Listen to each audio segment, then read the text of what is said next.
What's up? So, I have no notes. No notes whatsoever. Let's talk off the top of the head. So, to start with what topics are set out, we have a game last week which we won, which I was at work for, and I only knew we won because I had gone to the toilet at the exact moment that we scored the second goal. Against Wolfsburg last week, against Gelsenkirchen today, that's where I am, in Berlin. And also the transfer window, the winter transfer window, which I have never thought was that mad. I have never seen as much activity in a Hertha BSC transfer window as I am seeing right now. More on that maybe later. Let's start with Wolfsburg. The week before, we lost 4-0 at home to Bayern. We held on for about 60 minutes because they were dominant throughout that game. Attacking wise, we were on the defensive foot, like on the back foot. Defensively, we were just so solid, strong for 60 minutes. And then when the first goal went in, just one lapse of concentration. I remember looking at the scoreboard and saying to my friend next to me, once it rains, it pours. And that is exactly what happened. The penalty, probably a bit soft. There was a goal scored by Lewandowski that was disallowed. Again, you could say that was soft, but you cannot interfere with the goalkeeper. No matter what, if he's got it within both of his hands, whether it's in control or not, you can't head it out of his hands. That's kind of the point. The third goal, what can you do? It's Thiago. It's a really good strike. And the last one probably should have been saved. Probably didn't deserve to be 4-0. Should have been 2. But let's talk about the missed opportunities from Davy Zelka, because in the first half he had a fantastic chance to score. He was alone around the penalty spot, basically standing on the penalty spot. No one was near him. It was a perfect cross from Plattenhardt from the left. He had every opportunity to chest that down and hit it, let it bounce, hit it, head it towards the goal with a lot more precision than what he had. But he didn't, I don't think he realised how much time he had to take that chance. It's really, really frustrating when you watch it live, because we were at the other end of the stadium. We saw it and we were like, what on earth are you doing? You had so much time. Even from there, we could see it. That just really sort of identifies what's wrong with the strikers right now. Because it's not strikers that are scoring goals, as we see in Wolfsburg. It's not the striker that scored the equaliser. It's not a striker that scored the equaliser against Dresden. It's not the strikers that scored a goal against Leverkusen or against Freiburg. So we've got a big problem with the striking partnerships up front, you know. But Zelka also had a chance in the second half, I think, at 2-0 down. He was basically one-on-one with Manuel Neuer, managed to get onto his right foot. And you can see when you're watching live exactly the moment you should hit the ball, you know, strike it, at least on target. He didn't. He waited and he delayed and he lost the ball, and that was it. You know, the last opportunity we had in that game was Kupka. He hit the post. It was one of the tightest angles I think I've ever seen anyone take a shot from. I can understand why he hit the post. But that was, defensively, that game was fine. Attacking wise, it was just poor. There was no cement between the defensive midfield and attacking midfield, because there wasn't an attacking midfield. Grujic was forced so far back that he looked like one of the we had a back 5, not a back 4. He was so deep. Derrida couldn't do anything, and I've said so many times that Derrida cannot play on the same pitch as Grujic because they play an almost identical position. They want to go forwards, and the thing is, when you have a defensive setup like that, you can't ask your attacking midfielders to stay back and defend, because then you've got no way of getting out. Zelka was coming down to defend like corners and stuff, and then of course when the ball comes out, where's it going to go? It's going to go straight back to the attacking side. It's going to go straight back to the Bayern side. They're going to bring it straight back, and everybody's so far deep that there's nothing that can come out. No counter attack, because it's not set up properly. You know, it's like a chessboard. If your chessboard's not set up properly, you can't make a move if your pieces aren't in the right place. And it's exactly what happened. And so we lost that game 4-0, but on to happier times. Then we played Wolfsburg, and everybody's thinking, Wolfsburg away. Not really that easy. Last year, we were 2-1 up in the 93rd minute because we scored in the 90th, and we drew 2-2. I mean, Desmond was very happy. How do you go 2-1 up and then not win in the 91st, second minute? It's really annoying. Anyway, that game against Wolfsburg last week, there was some changes. Obviously, Wolfsburg are Bayern. Wolfsburg are struggling a little bit. They play a very similar game to us, defensive but counter-attacking. But they had the same issue we had against Bayern, which was that their three counter-attacking players, including Maxi Arnold, they could not get through. We had such a good, tight defensive line with Torunariga and Stark, because Boyata was suspended, that I've never seen anything like it. They just couldn't really do anything. There was a few good saves from Jahrstein, and that was it. Us, on the other hand, we didn't attack that well either. We had a few good chances. But the thing is, a lot of feedback came back saying that we had not played any better than we had the week before, which was a load of bullshit, basically. Because I watched the game back in its entirety. I apologise. In its entirety after I got home. And whilst we didn't dominate in possession because we had slightly less, we didn't waste it as much as we did against Bayern. And we were better, more solid moving forward. And it all comes from that central midfield area, because this time we had two defensive midfielders, Shelbred and Askasibar, who is one of our new signings. It seems pretty decent, all the way from Stuttgart in the second division. A solid defensive partnership allowed Grujic to move forward because he wants to get better defensive duties. He is not a defender. Against Union away, he looked like a centre-back because he was playing so deep. That is not his position. He should never be forced that deep, neither should Derrida, and this is what I mean. Derrida, to me, is more of an attacking midfielder. He cannot stay that far deep. So those two together don't work, because one of them's going to have to drop back, and neither of them want to. So then you've got those two both wanting to move forward. One of them gets confused, especially Grujic, about where he wants to play, what position he wants to play in. And the problem is that Derrida's obviously then going forward, Grujic is going back, like that. They repel each other, and we've got this massive gap opening up in the middle between them, because one of them wants to move forward, one of them can't, even though they both want to attack, because then you've only got one defensive midfielder, and it doesn't work. Maya used to be that linchpin in the middle with Grujic going forward. That's why they worked so well together, and this time you could see it happening again, because Shelbred and Askasibar were together, and Derrida, who was sick, didn't play. Grujic was able to move further forwards, create more, do more for the attacking sides. I mean, the chance to score right before the end that wasn't taken showed that so well. He was in a lot more space, he looked far more lively, far more comfortable. He wasn't being forced back because that job was now being done by Shelbred and Askasibar. They were sort of sharing that defensive duty between them. I would probably say that Shelbred had more of a defensive appetite than Askasibar. He likes to set up counter-attacks. That's kind of his thing. That's what he was good at Stuttgart. Just before the end of the game, Grujic did something really, really decent. But first of all, obviously, it's 0-0 at half-time. We're thinking this might go either way. We have been better, but it's not perfect. And then, of course, we played second half, and Wolfsburg look a bit more dangerous. And we've been doing this a lot recently, where we play good defensive first half, and in the second half, we just look like we're hanging on, clinging on a little, and it doesn't quite work out. Did that against Freiburg, despite going 1-0 up, and they were pretty much all over us that second half, like a rash. Same with Frankfurt when we went 2-0 up there. As soon as you get 2 goals, you don't necessarily look comfortable anymore, because you think, great, I've got something to defend now. You don't want to risk going forwards because it opens you up to the counter, but you don't want to sit too far deep, which is what ends up happening most of the times that we sit too far deep. You invite pressure onto you. You can't always deal with it. You need your defenders to be 100%, otherwise that is it. Second half, Wolfsburg get the ball. Mamedi's come on, and he's tried to put a cross in, basically. I don't even think it's a shot.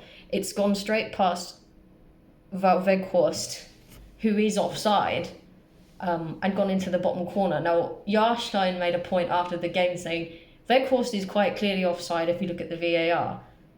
We thought he had a touch. didn't. But even if he got out of the way, he is still in Jahrstein's way. Jahrstein can't see the ball because Weghorst is in the way, and he's expecting Weghorst to get a touch on it, which is why he moves in the direction that he does. Obviously, when Weghorst doesn't get a touch on it, he can't see where the ball is anymore. It's already gone past him. So technically, that's offside via interference, and it wasn't overturned, which it should have been. That said, we started to push a bit more after that. We thought, shit, we really couldn't afford to lose this game today because Schalke is coming up next week. That's hard. Obviously, if we lost to Bayern the week before, we did not want to have 2 losses. We got a corner. Maxi Mittelstädt, who was in for Plattenhardt, better as a wing back. Plattenhardt's better as a left back. He did quite a decent job on defending, but I still think Plattenhardt's a better defender.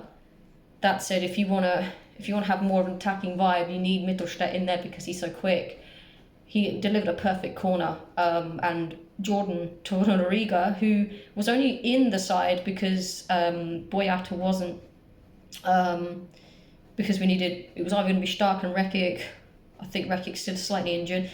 Stark and Boyata if he wasn't suspended, or it would have been Jordan and Boyata, and they both played really well against Bayern despite that goal influx later.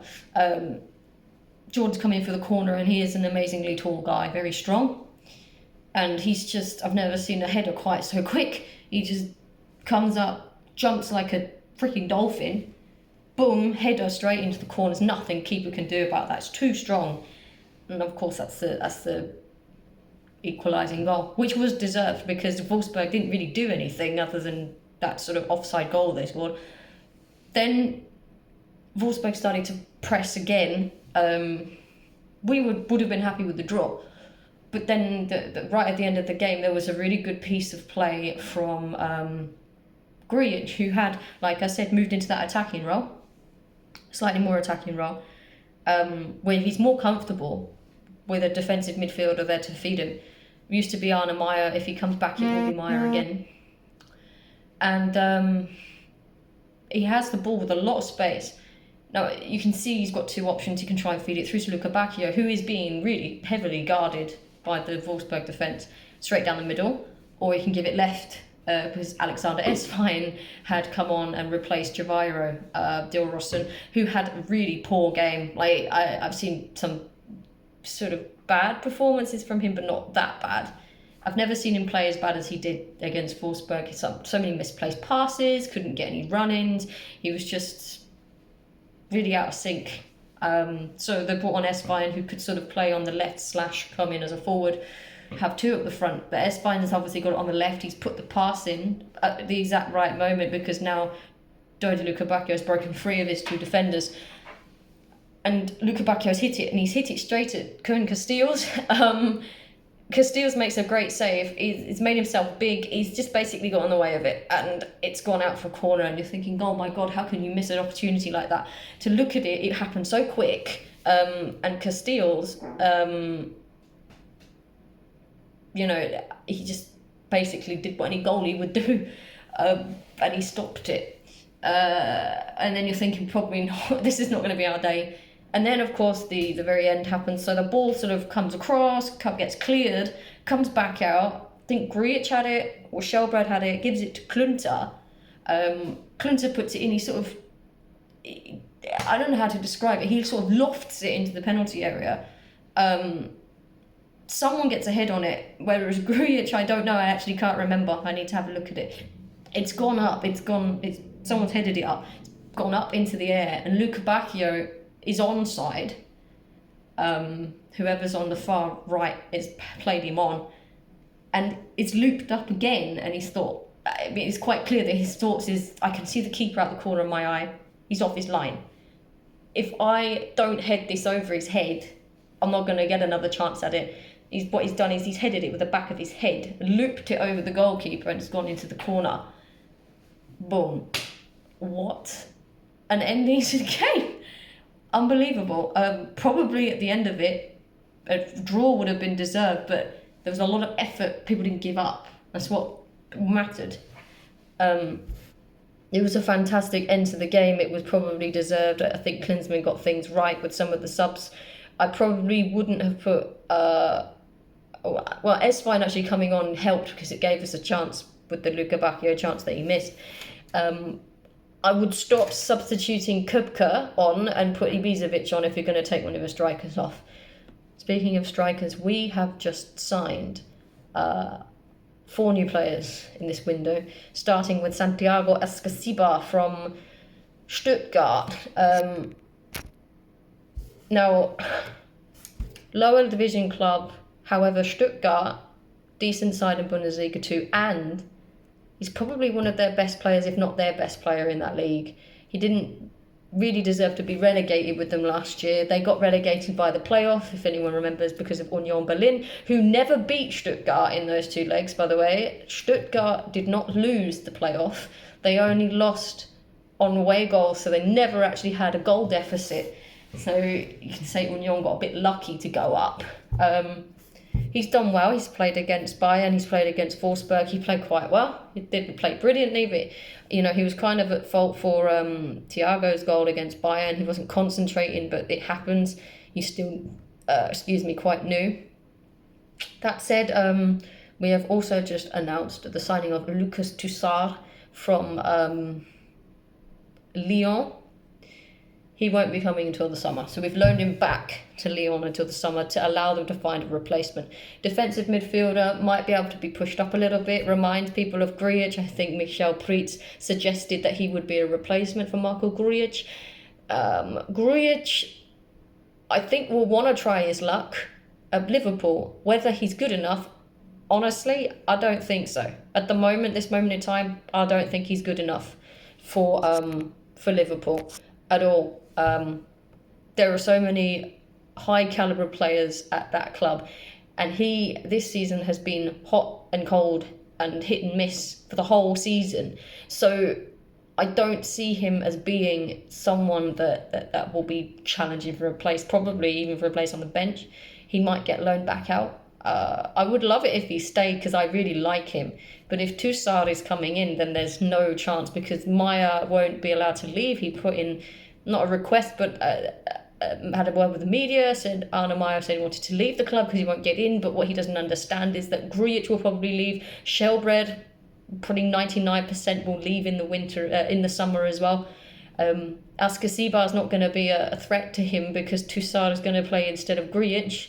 And Meyer is going to play instead of Shelbred, so it doesn't really make any sense that he wants to leave. He has just got a new advisor. I wouldn't be surprised if he has put a flea in his ear about that. So Toussaint won't play for us for the next 6 months. And then obviously today, players have left as well. Denis Jastrzębski's gone to Paderborn, which is good for him because he's on loan there. He can get some playtime. Davy Zelka has gone back to Werder Bremen on loan. Now, it can be up to 15 million euro cost. So the deal is that he is on loan there, and if they go and get relegated, he will come back. If they stay up for 2 seasons, because he's on an 18-month loan, he will have to be bought. There's an obligation to buy, which means they don't really have much of a choice. For about 15 million. Now, we only bought him for 8 million and he's had a really poor season. Like, he works his arse off, he works really hard, and everyone really appreciates the fact that he does, because not only does he work hard, he's a really decent human being. When we had a problem with Leipzig, when we played them and we got beaten 4-2 and he actually scored, he was one of the players that came over to the fans who had a massive go at the players at the end of the game, and he actually came over and he listened to what they were saying. And they actually spoke to them, and he's a really decent guy, and nobody wants to see ill for him. But this season he's been so out of form. Like, the chances he had against Bayern, the ones that he missed, the chances he had against Augsburg, against several teams that we've played this year, he's just been so out of touch. We can't do anything with him.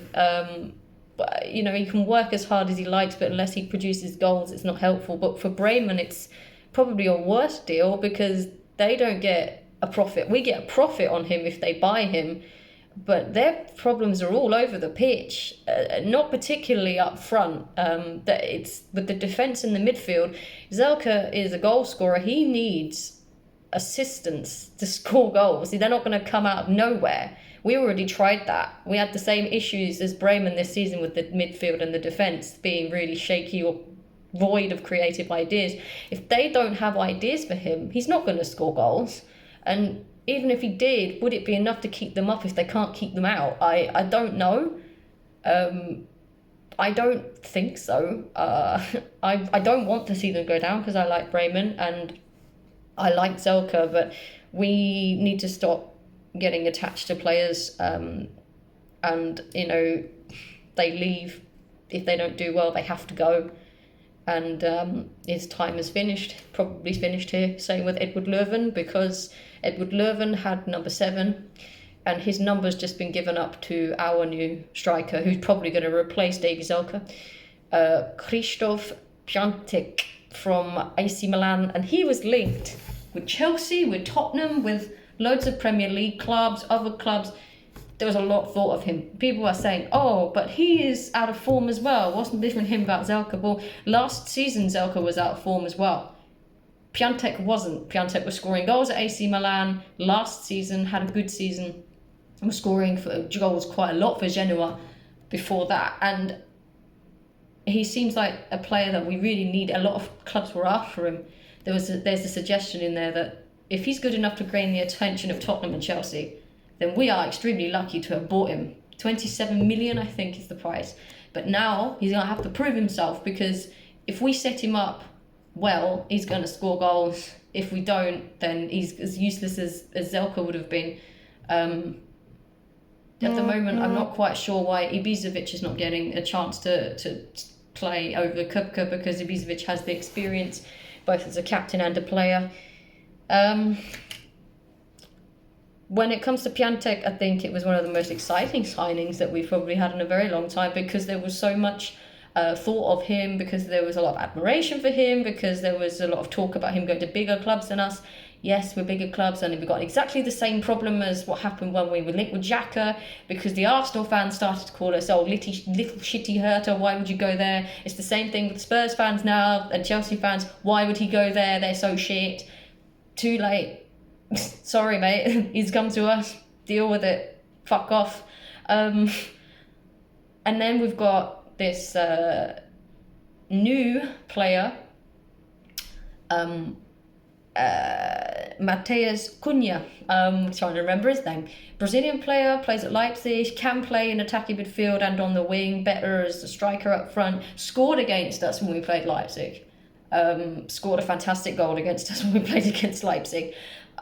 Really decent player. He won't be available until February. He's currently with the Brazilian team, the youth Brazilian team, playing for qualification games, but he will come as well. Now, there are rumours that Piątek will actually play for us tonight against Schalke.